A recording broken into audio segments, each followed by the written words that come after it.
High, অনেক দিন পর। তো প্রথমেই সবাইকে আমরা ওয়েলকাম জানাই টু দ্য চ্যানেল। যদি প্রথমবার এসে থেকো তাহলে প্লিজ সাবস্ক্রাইব করো, কারণ খুব মন দিয়ে এই ভিডিওগুলো বানানো হয়, যেটা আমাদের ডিপ লাভ টুয়ার্ডস লিটারেচারকে অলওয়েজ রিফ্লেক্ট করে। আজকে আমরা একটা নতুন সিরিজ নিয়ে কথা বলতে চলেছি, আর এই সিরিজটা আউট অফ নোওয়্যার অনেস্টলি আমাদের মাথায় আসে, and we were like okay, এটা তো করতেই হবে। তো তুই শুরু কর, তারপরে আমি উইল কাম ইন। ওকে। তো আমরা অনেকদিন ধরে ভাবছিলাম যে এমন কি নতুনত্ব করা যায়, কি নতুন করা যায়, যে আমাদের চোখের সামনেই থাকছে জিনিসগুলো, কিন্তু তার গভীরতা অনেকটা। তো ফাইনালি আমরা পেয়ে গেলাম সেটা, যেটার নাম হতে চলেছে মিথ এন্ড মাইন্ড। একদমই তাই, যে গল্পের আড়ালে লুকিয়ে থাকা আমাদের চেনা চরিত্রগুলোই হয়ে উঠছে অন্যরকম, যেগুলো আমরা হয়তো পড়ার সময় আমরা পড়ে যাচ্ছি, শোনার সময় শুনে যাচ্ছি, কিন্তু তার সাইকোলজি ব্যাপারটা বা তার মধ্যে কি চলছে, সেই চরিত্রের দ্বন্দ্ব, সেই দ্বন্দ্বের দিকগুলো আমরা চোখের সামনে আনতে চাই, যেগুলো আমরা এতদিন সেটাকে নর্মাল ভাবেই পড়ে গেছিলাম। সব থেকে বড় কথা, আজকে আমাদের যখন নিজেদের মধ্যে কথা হচ্ছিল, আমরা একটাই কথা বলছিলাম, যদি তোর মনে থাকে, যে কোনো ক্যারেক্টার না পুরোপুরি খারাপ হয় না। যেমন আমাদের লাইফের মানুষগুলো কেউ 100% কিন্তু খারাপ হয় না। যেটা হয় সেটা হচ্ছে তারা তাদের পরিস্থিতি, এক্সপিরিয়েন্সেস, ট্রমাস, সেটার রেসপন্সে ওটা তৈরি হয়। তো যেমন আমাদের চারিপাশের ক্যারেক্টার গুলো তেমন ভাবে তৈরি, সেরকম চিরন্তন যে লেখাগুলো which comes from our favorite writers, যারা over the century আজও relevant, রবীন্দ্রনাথ হোক, শেক্সপিয়ার হোক, বা আমাদের মাইথোলজিস হোক, সেই প্রত্যেকটা ক্যারেক্টারের যে ট্রেড গুলো, সেগুলো কিন্তু আমাদের চারিপাশের লোকের মধ্যেও খুব এক্সিস্টেন্ট। তাই জন্য কিন্তু আজও একটা ক্যারেক্টার যখন আমরা পড়ি, মনে হয় আচ্ছা একে তো আমরা চিনি। এই যে হ্যাঁ, যেটা আমরা ফিল করি যখন আমরা রবীন্দ্রনাথ পড়ি বা শেক্সপিয়ার পড়ি, বা যখন আমরা মহাভারত পড়েছি, আচ্ছা এর মাথায় না এরকম চলছিল, আমাদেরও এরকম হয়। ওই রেজোনেন্সটা আমরা অ্যাকচুয়ালি এই কারণেই ফিল করতে অ্যাকচুয়াল পেরেছি, কারণ আমাদের মনে হয় এই ক্যারেক্টার গুলো আর living characters in front of us. তো তাই জন্য আমরা ভাবলাম একটা গল্পের সামারি তো তোমরা সব চ্যানেলেই পেতে পারো, কিন্তু আমরা একটা গল্প পড়ার পর, একটা ক্যারেক্টারকে বোঝার পর, তার যে অন্য লেয়ার গুলো, সেইটাকে যদি আমরা ডিসকভার করি তাহলে কেমন হয়। একদমই তাই। তো আমরা সেইগুলো নিয়েই তোমাদের সামনে তুলে ধরছি, আর আশা করছি তোমরা খুব ভালোবাসা দেবে এই জিনিসগুলো নিয়ে। তো এবার তোমরা বলতে পারো যে কি নিয়ে অ্যাকচুয়ালি। তো আমরা সেগুলোকে পরপর বলে যাচ্ছি, যাতে তোমাদের সুবিধা হয়, হ্যাঁ, একটু আইডিয়াটা আরো ক্লিয়ার হয়। একদমই। যেমন যখন রামায়ণের কথা হয়, তখন আমরা সবসময় রামকে দেখি ডিউটি আর লাভের মধ্যে একটা টাগ অফ ওয়ার চলছে, কোনটা জিতবে। কিন্তু কেউ কোনোদিনও ভেতরে গিয়ে কি বোঝার চেষ্টা করে যে ক্যারেক্টারটার ভেতরে কি চলছিল, যখন তাকে সেই হার্ড স্টেপ গুলো নিতে হয়েছিল, তার ভালোবাসার জন্যই হোক বা তার ডিউটির জন্যই হোক, সে কি করে সেগুলো ডিল করেছে। কারণ আমার মনে হয় সে হিরোই হোক বা ভিলেনই হোক, প্রত্যেকটা ক্যারেক্টার আমাদের মনে একটা দাগ ফেলে যায়, যেখান থেকে আমরা নিজেরা এমন কিছু শিখতে পারি যেটা আমাদের রেগুলার লাইফেও কিন্তু খুব হেল্পফুল হয়। তো অনেস্টলি আমাদের এজেন্ডা ওটাই, যতটা আমরা লিটারেচারকে ভালোবাসি সেই ভালোবাসাটাকে ছড়ানো, বিকজ যতটা বাড়বো ততটা আরো বাড়বে। আর সেকেন্ড ভালোবাসা দিলে কমে না। এক্স্যাক্টলি। আর আরেকটা জিনিস হচ্ছে, যাতে যারা ওই সাইড থেকে ভিডিওটা দেখছে তারা এটা বুঝতে পারুক কি হ্যাঁ আচ্ছা এই ক্যারেক্টারটা এই জিনিসটা এত ভালো করেছিল, তো এই জিনিসটা যদি আমি শিখে নিয়ে নিজের লাইফে ইমপ্লিমেন্ট করি, তো this is how the game changes. আর প্রত্যেকটা ক্যারেক্টার না আমাদের চেনা মানুষ। আমি একটু আগে বলছিলাম যেটা, যে আমরা চারপাশে যে মানুষগুলোকে দেখছি এক্স্যাক্টলি তাই, হয়তো তার থেকে কিছুটা কম হতে পারে, কিছুটা বেশি হতে পারে, কিন্তু মানুষের চারিত্রিক দ্বন্দ্ব বা মানুষের মনস্তান্ত্রিক যে জিনিসগুলো কাজ করে, সেই প্রত্যেকটা জীবনে সেম। আমরা যদি রবীন্দ্রনাথ দেখি, বঙ্কিমচন্দ্র দেখি, সেম জিনিসটা। বঙ্কিমচন্দ্র বিশ্ববিখ্যাতের মধ্যেও আমরা দেখতে পাই যে কুন্দ আর সূর্যমুখীর মধ্যে যেই ট্রায়াঙ্গেল লাভ স্টোরিটা চলছে, সেখানেও মানসিক দ্বন্দ্ব। আমাদের জীবনে তো এটা চলতেই থাকে, ট্রায়াঙ্গেল লাভটা, এটা তো কমন। এখন বড় জিনিস যেটাতে আমরা এটাও এলাম, যে বাংলা গল্প আর ইংলিশ স্টোরিজ দুটোকে সেম জায়গায় আনার আরেকটা খুব বড় জিনিস হচ্ছে ভাষা চেঞ্জ হতে পারে।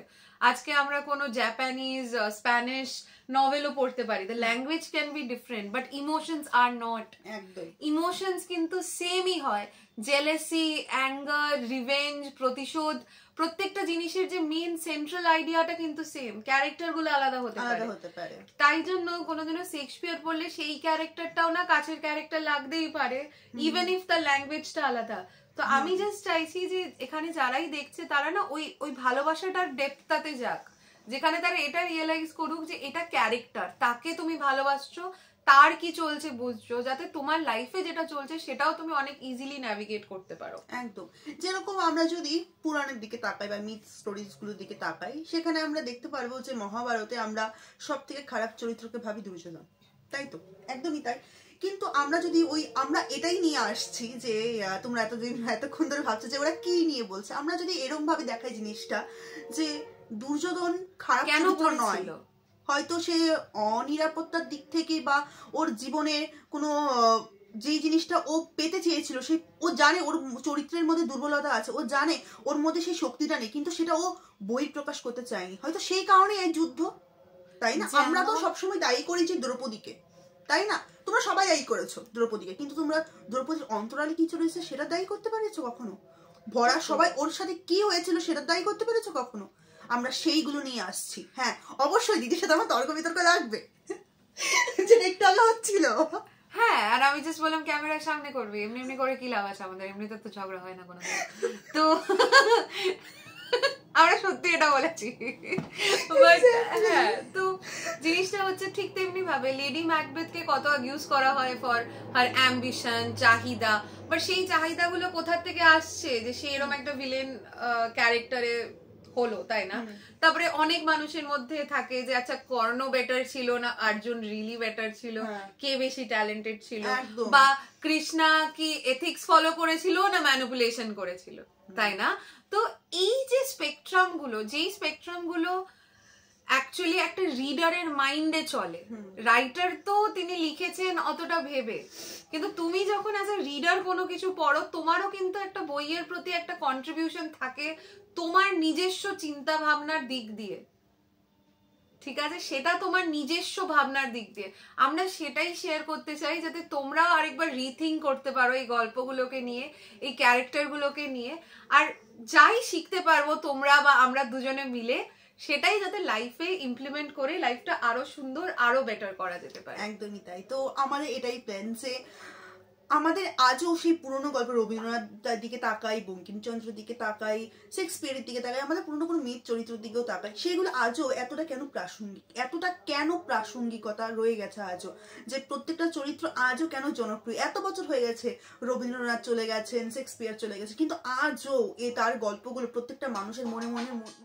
ঠিক তেমনি ভাবে তুই যদি রবীন্দ্রনাথ ঠাকুরের ফিমেল ক্যারেক্টার্স দেখিস, বিনোদিনী, চারুলতা, রাইট, ওদের সাথে কিন্তু একটা না খুব বড় রেজোনেন্স তুই পাবি, তাদের মনে কি চলছিল, তাদের মানসিকতা কি ছিল, একটা রেজোনেন্স আজও পাওয়া যায়, কারণ ওটা না একটা খুব সুন্দর একটা লাইট ফেলে on the present condition of women, or মহিলারা কিভাবে ভাবতেন তাদের লাইফের উপর। একটা কথা বোঝাটা খুব দরকার যে রাইটাররা যখন কিছু লেখে তারা কিন্তু এলিমেন্ট গুলো রিয়েল লাইফ থেকেই নেয়, তারপরে তারা নিজেদের ইমাজিনেশন ইউজ করে। ঠিক তেমনি ভাবে যখন একটা রিডার পড়ে তখন কিন্তু সেও নিজের মানসিকতা, নিজের পার্সপেক্টিভ দিয়ে পড়ে। তো তাই জন্য যখন তুমি একটা ক্যারেক্টারকে আনরাভেল করো, একটা ক্যারেক্টারের ভেতরে গিয়ে তার সাইকোলজিটা বোঝো, তখন কিন্তু তুমি শুধু একজনকে বুঝছো না, তার মতো যত মানুষ তোমার চারিপাশে আছে তাদের প্রতিও তোমার একটা ডিপার আন্ডারস্ট্যান্ডিং তৈরি হচ্ছে। একদমই তাই। আর আমরা সেই জিনিসগুলো নিয়ে তোমাদের সামনে আসছে, যেগুলো তোমাদের মনে হতে পারে যে আরে আমরা তো জিনিসটাকে এত এইভাবে ভেবে দেখিনি, কিন্তু এই জিনিসটা তোমার মনে হবে যে তোমরা নতুন কিছু শুনছো, নতুন কিছু আমরা ওইভাবেই নিয়ে আসবো, এইভাবেই রিপ্রেজেন্ট করবো তোমাদের সামনে, যে জিনিসগুলো তোমাদের মনে হবে যে সত্যিই তো এই জিনিসটা তো এইভাবেই ভাবা উচিত ছিল, আমরা তো তাকেই খারাপ ভাবতাম, কিন্তু তার মনের মধ্যে যে এত দ্বন্দ্ব, এত কষ্ট, এত কিছু লুকিয়ে আছে, সেগুলো তো আমরা কখনো ভেবেই দেখিনি, আমরা তো তাকে শুধু শুধু এত খারাপ ভেবেছি। তো একটা চরিত্রের দিক থেকে যে কত রঙের রামধনু ছড়িয়ে আছে, সেই রামধনুকে নিয়েই আমরা একসাথে হব আর একসাথে তোমাদের সামনে তুলে ধরবো। একদম। তো যদি তোমরা এক্সাইটেড থাকো, সাবস্ক্রাইব করো, যাদের আমাদের মতো লিটারেচার পছন্দ, বা যদি তুমি লিটারেচার নিয়ে সবে পড়াশোনা শুরু করছো বা তোমার প্রিয়, তুমি পড়তে চাও, জানতে চাও, don't forget to like, comment, share and subscribe to the channel. আর এই সিরিজটাকে নিয়ে আমরা যতটা এক্সাইটেড আমরা জানি, আর আমরা জানি তোমরাও এতটা এক্সাইটমেন্ট হয়ে যাচ্ছ আমাদের কথাগুলো শুনে। আর তোমরা যদি ওই চরিত্রের গভীরতাগুলো জানতে চাও, অবশ্যই সাবস্ক্রাইব করো আর এই সিরিজটার পাশে থেকে অবশ্যই আর আমাদের সাপোর্ট করো। Thank you so much. ও আচ্ছা, গান গাইতে হবে, দেখেছিস? সঠিক আমাদেরকে তাকিয়ে বলো গান গাইতে হবে, ঠিক আছে চল। भक्ति है शक्ति है जन्मों की मुक्ति है जीवन का ये संपूर्ण सार है। युग युग से कण कण में सृष्टि के दर्पण में वेदों की कथा पार है। कर्मों की गाथा है, देवों की भाषा है, सदियों के इतिहास का प्रमाण है। युग युग से कण कण में सृष्टि के दर्पण में वेदों की कथा पार है। Thank you. सो आज के मतन बाय।